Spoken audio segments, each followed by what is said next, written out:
سڵاو ئەزیزانی من ئەم کاتتان باش هیوام ساغ و سەلامەتیتانە لە کەناڵی ئاسوی زانکۆوە لە درێژەی ڤیدۆکانمان سەبارەت بە کۆلێژەکانی زانست لە هەرێمی کوردستان بۆ ئەم جارە بەشی جیولۆجی یاخود زەوی ناسی لە چەند پارێزگا و چەند زانکۆی هەرێمی کوردستانە هەمانە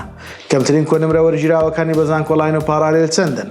ئەلبەتە ئەو کۆنمرانەی کە ئێمە باسێکەین بۆ ساڵی خوێندنی 2022-2023 و وەکو داتا و زانیاری لە پڕکردنەوەی فۆرمی ئەم ساڵدا بەکاری دێنین ئێوەش بۆ وەرگرتنی ئەم داتا و زانیاریانە تا کۆتایی ڤیدۆ بینەرمان بن.